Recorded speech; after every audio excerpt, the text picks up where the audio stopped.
Humans are lucky that the most dominant marine mammal in the world, the one which can be the size and weight of an American school bus, has shown a high degree of intelligence and is nicknamed killer whale, has never shown hostile behaviour to humans in the wild.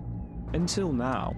Since May 2020, there have been over 500 recorded incidents of orcas reacting to boats and even sinking multiple of them with humans aboard. But the big question is, why are they doing it and why now? Is this the start of an orca versus human war? Before we answer those questions, we need to explain what they are actually doing to the boats and how this behaviour is even possible. The attacks originated in the Strait of Gibraltar, a narrow body of water which connects the Mediterranean Sea and the Atlantic Ocean.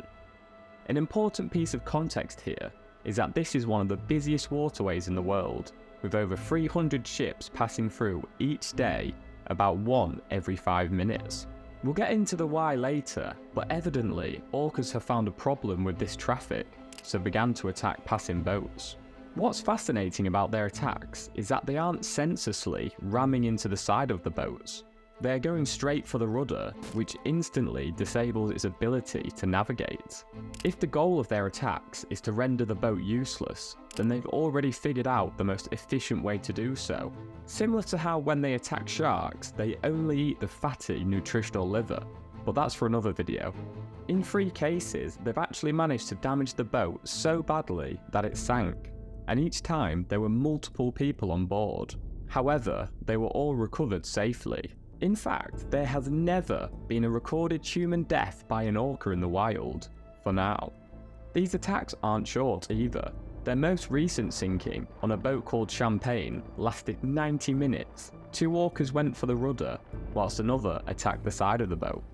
If you're sat there wondering, are orcas big and strong enough to do this? This is a snippet from my previous video about orcas. I'll be referencing it a bit, so I recommend checking it out after this one. To put it simply, orcas are big. Males can grow over 9 meters and weigh over 10 tons, about the size and weight of an American school bus. Females are a bit smaller. Their streamlined hydrodynamic shape, paired with their strength, makes for a powerful stride. So powerful in fact, they are the 2nd fastest marine mammal in the world.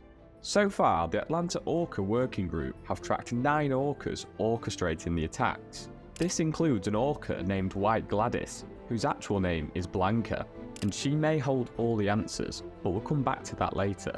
All the orcas attacking the boats have been given the Gladys nickname.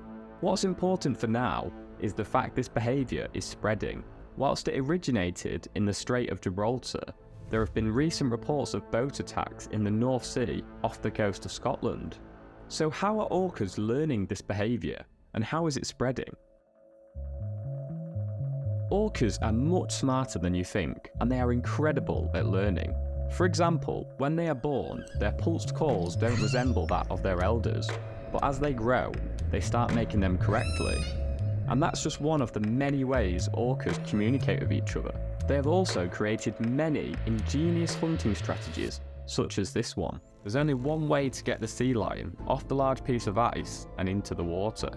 As a group, they swim underneath the ice, but close to the surface, creating a wave which breaks up the ice. At this point, further waves are pretty ineffective due to the broken up ice, so the matriarch coordinates the group to slowly push the ice raft into clearer water. Orcas also have a complex social structure. They spend their whole lives in their family pods, occasionally interacting with other pods, but this is mainly for mating purposes. When the grandmother stops giving birth at around 40, she takes the lead of the pod, spending the rest of her time sharing her knowledge and expertise to her descendants. This is very important for the final part of the video. On top of all of this, orcas have the 2nd largest brain in the animal kingdom, only behind sperm whales. They weigh in around 5.4 kilograms to 6.8 kilograms, which is about 5 times heavier than a human's brain. Clearly, orcas have the ability to learn, communicate with each other, and create ingenious hunting techniques, which answers the question of how this new behaviour is possible and how it's spreading. So now we get to the why, and the biggest question is, Are they being playful, or are they seeking revenge? there are 4 main theories, with the leading one being that this new behaviour is indeed revenge-driven. Remember that orca I mentioned earlier, White Gladys? It's speculated that she was entangled in a fishing line or had previously been damaged by a boat, and therefore has negative associations towards them. There are also other orcas in the region with injuries consistent with boat collisions or entanglement. Because of this trauma, she began orchestrating attacks on boats and taught this new behaviour to her pod. The safe rescue of humans in each sinking suggests that orcas don't have any sinister motivation against us. Their grievance is clearly with boats. The second theory is a little bit tamer, and it's that all of this is simply a fad. The orcas are basically just being playful and will eventually get bored. They have been known to have fads before, such as wearing a dead salmon as a hat. No, seriously, this happened in 1987 to a pod of southern resident orcas. The behaviour spread, lasted for a few months, but then disappeared. This theory is bolstered by the fact that most of the attacks have been juveniles, or young orcas. Researchers proved that teenagers are risk takers across the animal kingdom, not just in humans. So this behaviour could really just be the orca equivalent of knock-door run. The third theory is a little bit unhinged. Some people are seriously speculating that this is the start of an orca uprising against humans, and that as they learn, their attacks will get larger and more hostile. A bit far-fetched if you ask me. There is, however, a fourth and final theory, which is much sadder, but an important topic nevertheless. The orcas just want to survive. The Iberian orca subpopulation is critically endangered, with only 39 recorded during its last full census in 2011. Their key prey is the Atlantic bluefin tuna, which migrates from the Mediterranean Sea after spawning in July. The orcas may simply associate any boat as a vessel with the ability to remove its food source from the ocean, so their best chance at survival is to disable their ability to navigate.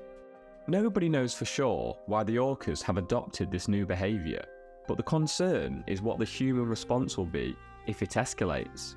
I mentioned earlier that there has never been a recorded human death by an orca in the wild, but there has been in captivity.